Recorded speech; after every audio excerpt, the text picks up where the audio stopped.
Hello, friends. Jananayagan பார்த்து 10 இன்னைக்கு சொன்ன மாதிரி போன வீடியோவில் சொன்ன மாதிரி 3 PM ஷோ.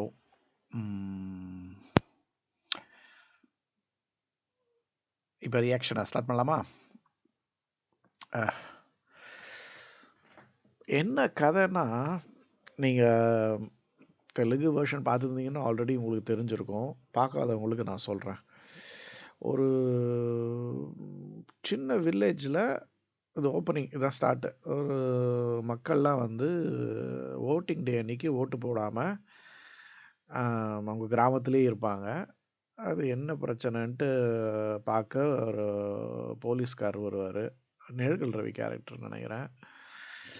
அங்கே வந்து சொல்லுவாங்க, இந்த மாதிரி ஜாதி பிரச்சனைனால ஓட்டு போட வந்தாலே கையை காலை வெட்டிடுறாங்க அப்படிங்கிற மாதிரி. அதனால் வந்து இந்த தடவை நாங்கள் ஓட்டு போட போகிறதில்ல அப்படின்ட்டு. அப்போ வந்து நிழல்கள் ரவி கேரக்டர் வந்து ஒரு சின்ன பொண்ணுக்கிட்ட ஒரு ஃப்ளாஷ்பேக் கதை சொல்கிற மாதிரி ஆரம்பிக்குது படம். நம்ம விஜயோட கதை சொல்கிற மாதிரி.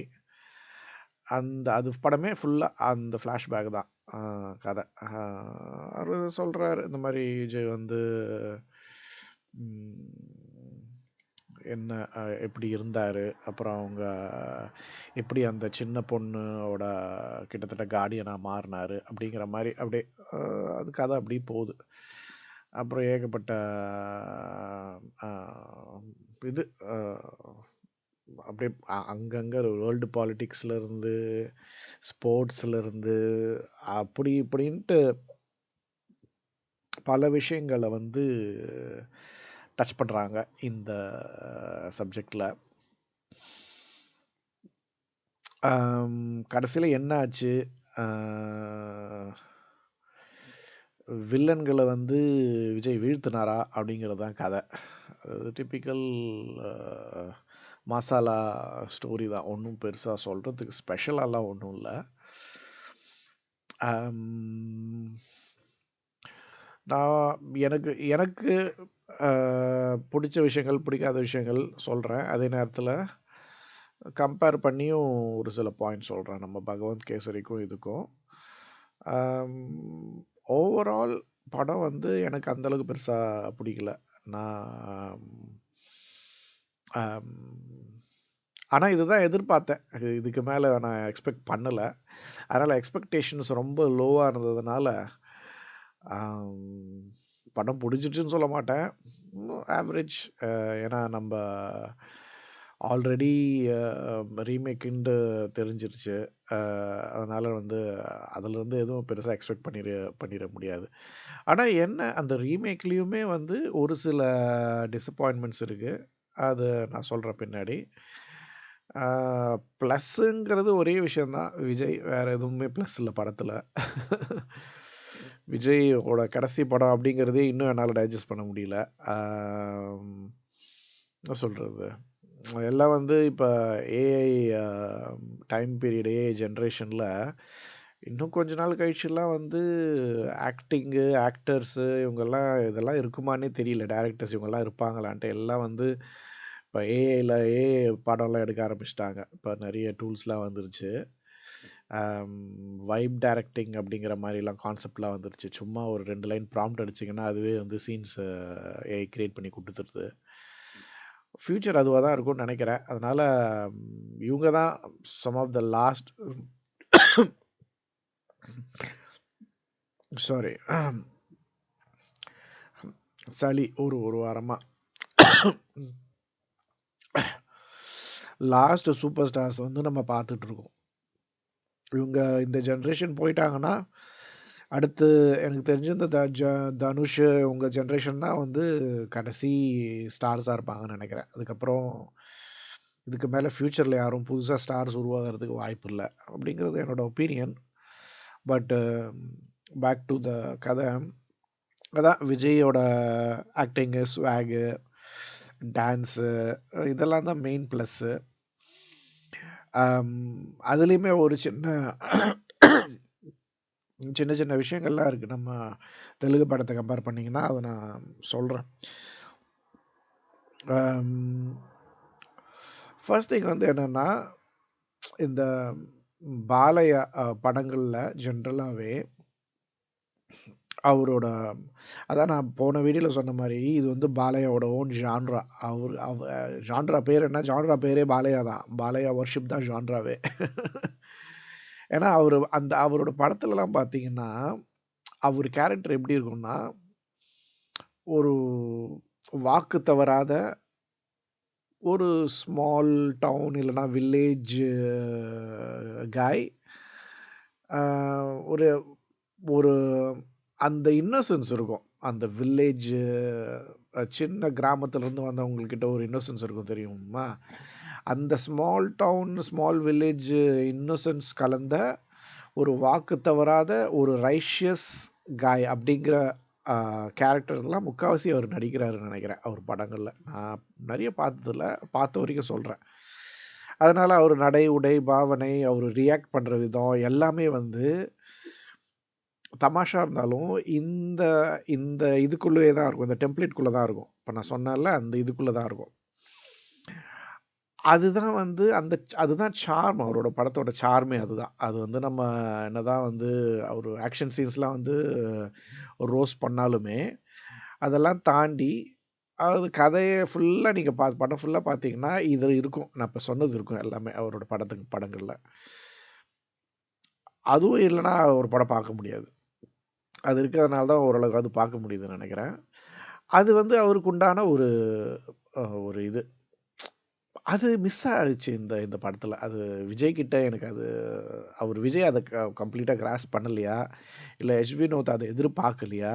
இல்ல எச். வினோத்தே அத கிராஸ்ப் பண்ணலையா? ஆ அது அது எனக்கு சரியா தெரியல.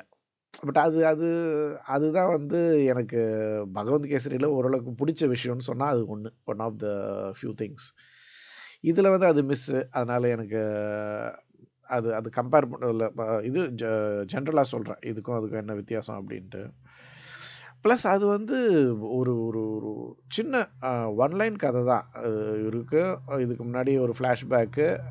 ஏதோ ஒரு அவருக்கும் விட்ட குறை, தொட்ட குறை ஒருத்தன் வில்லன். அதுக்கப்புறம் அவரு வந்து அப்புறம் என்ன ஆச்சு அவங்களுக்கு. இங்க வந்து நெறைய விஷயங்கள கொண்டு வராங்க. எச். வினோத் வந்து எக்கச்சக்கமான வேர்ல்டு பாலிடிக்ஸ கொண்டு வராரு. அது இதெல்லாம் கன்னா பின்னான்ட்டு கொண்டு வந்து, நம்ம பாபி தியோலும், பிரகாஷ் ராஜும் கிட்டத்தட்ட வில்லனுங்க மாரி நடிச்சிருக்காங்க. அது எப்படி இருந்ததுன்னா, ஒரு ஒரு ஃப்ளேவர்லெஸ் பீட்ஸா மாரி இருந்தது. அதாவது ஆனா பீட்ஸால எக்கச்சக்கமான இன்கிரீடியன்ட்ஸ் இருக்கு. கன்னா பின்னான்னு கச்சா முச்சான்னு என்ன சொல்றது? ஒட்டாத இன்கிரீடியன்ட்ஸ்லாம் ஒண்ணுக்கு ஒண்ணு ஒட்டாத இன்கிரீடியன்ட்ஸ்லாம் எக்கச்சக்கமா கலந்து போட்டுருக்காங்க. ஆனாலும் ஃப்ளேவர் இல்ல அப்படிங்கிற மாரி தான் இருந்தது. ஏன்னா எதுவுமே வந்து எதுக்காக வந்து பாபி தியோல் வந்து ஆஃப்ரிக்கா போறாரு? எதுக்காக முதல்ல வந்து நல்லா இருந்த மனுஷன் எதுக்காக வில்லனா கன்வெர்ட் ஆகுறாரு? இதெல்லாம் இந்த ஜஸ்டிஃபிகேஷன்லாம் ஒண்ணும் பெருசா எனக்கு அக்செப்ட் பண்ற மாரி இல்ல. அப்புறம் அவங்களுக்கும் பிரியாமணிக்கும் இருக்கிற அந்த இது அது பெருசா அவங்க எக்ஸ்ப்ளைன் பண்ணல. எல்லாத்தையும் எக்ஸ்ப்ளைன் பண்ணிட்டு இருக்க முடியாது அப்படிங்கிறதும் அதுவும் ஓகே தான். பட் எதுவுமே வந்து நிக்கல மனசுல. எதுவுமே ஒட்டல. ஒரு மாரி அப்படியே அங்கங்க தனித்தனியா இருந்தது. நான் வந்து சு ஹானஸ்ட்டா சொல்லணும்னா 2, 3 இடத்துல தூங்கிட்டேன். அதுக்கு நான் சாப்பிட்ட தயிர் சாதம் கூட காரணமா இருக்கலாம். படத்துனாலன்னு சொல்ல முடியாது. பிளஸ் இந்த மமிதா பைஜூக்கும், விஜய்க்கும் உள்ள கெமிஸ்ட்ரி அது பெருசா செட் ஆகல. ஏன்னா வந்து பகவந்த் கேசரில பார்த்தீங்கன்னா, அவரு அவரு ஒரு மாரி வயசான மாரியே வருவாரு. அவரு அவரு ஒரு கேரக்டரு, அவரோட வயசு எல்லாமே அந்த டிஃபரன்ஸ் இருக்கும். அந்த சித்தப்பான்னு சொல்றதுக்கு கரெக்ட்டா அது வயசுக்கு ஏத்த மாரி இருக்கும். விஜய் வந்து நரமுடிலாம் மட்டும் தான் வச்சிருக்காங்க. பட் ஆனாலுமே விஜய்க்கு வயசான மாரியே தெரியல. யங்கா தான் இருக்காரு. அது என்னமோ அது மமிதா பைஜு வந்து சித்தப்பா அது வந்து ஒரு மாரி அதுவும் அதுவும் ஒட்டல. அதான் எனக்கு படத்துல எதுவுமே வந்து ஃபர்ஸ்ட் ஆஃப் ஆல் சொன்ன மாரி ஒரு கொஹெரன்ட்டா எதுவும் இல்ல. ஒரு மாரி எல்லாமே ஒரு மாரி கச்சா முச்சான்னு அங்கேயும் இங்கேயும் போயிட்டு வர மாரி இருந்தது. அதுவும் இல்லாம இந்த இந்த விஷயங்கள் சின்ன சின்ன விஷயங்கள் எதுவுமே கூட மனசுல நிக்கல, ஒட்டல அப்படிங்கணும்போது, கொஞ்சம் அ ஒரு மாரி தான் இருந்தது.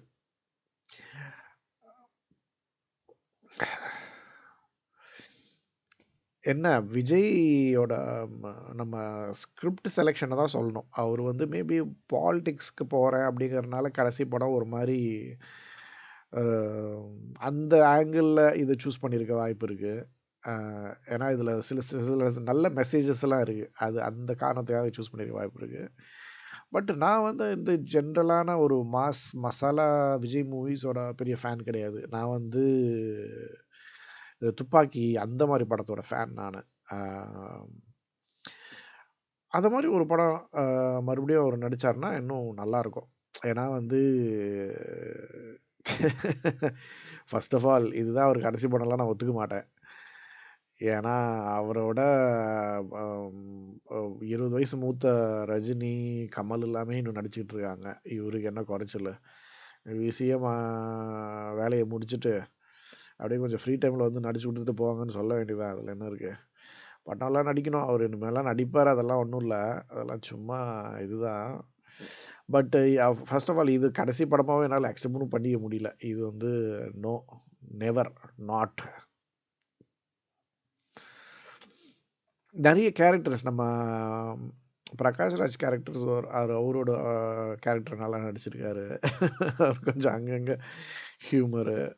பாபி தியோல் கேரக்டர் கொஞ்சம் பில்டப் இருக்குது. பட் அது அது வந்து கொஞ்சம் அந்த கேரக்டருக்கு இன்னும் பெட்டராக எழுதியிருக்கலாம். அவங்க அவங்க கொடுக்குற அந்த இது வந்து எதுக்காக சம்மந்தம் இல்லாமல் ஆஃப்ரிக்காவுக்கு போகிறாங்க, அப்புறம் அங்கே போய் அவர் இது பண்ணுறாரு, அப்புறம் அங்கேருந்து மறுபடியும் இங்கே என்னது இது தேவையில்லாமல் ஆஃப்ரிக்காவை டீஸ்டெபிளைஸ் பண்ணிவிட்டு அப்புறம் அதே இதில் வந்து இங்கே வந்து அது என்னமோ எனக்கு அது பெருசாக ஒர்க் ஆகலை. இவங்க அவங்க பேர் மறந்துட்டேன் நான். பூஜா ஹெக்டே. அவங்க அழகாக இருக்காங்க, வராங்க, சமத்தா 2-3 சீன்ஸ் நடிக்கிறாங்க, போகிறாங்க. பகவத் கேசரியில் பார்த்தீங்கன்னா பாலையாவுக்கும் நம்ம அந்த படத்தில் ஹீரோ நடித்தாங்க, யாருன்னு மறந்துட்டேன் நான். பேர் மறந்து போச்சு அடிக்கடி. இது வேற மறந்து போகுதுப்பா. பகவந்த் கேசரி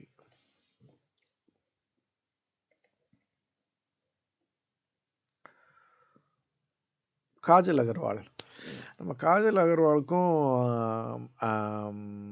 பாலையாவுக்கும் ஒரு நல்ல அந்த ரொமான்டிக் இது ஒன்று இருக்கும் அந்த படத்தில். இதில் அது பெருசாக இல்லை. இதில் ரொம்ப ஷார்ட்டாக இருக்காது. அது தெலுங்கு படத்தில் கொஞ்சம் நல்லா தமாஷா கொண்டு போயிருக்கும். ஒரு கொஞ்சம் ஒரு ஒரு 20-30 மினிட்ஸ் வரைக்கும் போகும். அது அது கொஞ்சம் நல்லாவே இருக்கும். இதில் அது அதான் பெருசு. இதில் வந்து அதான் ரொம்ப பெரிய கதை. அதுவும் இல்லாமல் தேவையில்லாத விஷயங்கள்லாம் நிறைய வந்து போகுது. அதனால் வந்து எந்த விஷயத்துலையுமே ஒரு ஒரு ஃபோக்கஸ்டாக அவங்க ஒரு கிளியராக அதுக்குண்டான டைம் எடுத்து எதுவும் பண்ண மாதிரி தெரியல. எல்லாமே ஒரு மாதிரி அர்ஜென்ட்டாக பண்ண மாதிரி இருக்குது. அதனால தான் என்ன சொல்கிறது, டேஸ்ட்லெஸ் பீட்சாங்கிற மாதிரி நான் அந்த எக்ஸாம்பிளில் சொன்னேன். ஆனால் என்ன, விஜய் ஃபேன்ஸுக்கு கண்டிப்பாக பிடிக்காம போக வாய்ப்பில்லை. ஏன்னா நான் பார்த்த ஸ்க்ரீன்லேயே பின்னாடி 2-3 பசங்க உட்காந்து விசிலாக அடிச்சுக்கிட்டு இருந்தாங்க. எல்லா சீனுக்கும் விசிலு. எனக்கு எல்லாம் நிறைய சீன்ஸ் ஒரு மாதிரி கிரிஞ்சாக தான் இருந்தது. அது பகவத் கேசரிலேயே ஒரு சில சீன்ஸ்லாம் ஒரு மாதிரி கிரிஞ்சாக தான் இருக்கும். இதுலேயும் அப்படி தான் இருந்தது கிட்டத்தட்ட. அது கதை அந்த மாதிரி, அதனால் ஒன்றும் சொல்கிறதுக்கு இல்லை. அதான் வேற என்ன, வேற எதுவும் இல்லை. Okay okay. Vijay fans miss பண்ணாதீங்க. மற்றவங்க டிபெண்ட்ஸ். மசாலா படம் உங்களுக்கு பிடிக்கும்னா போய் பாருங்கள், அவ்வளோதான்.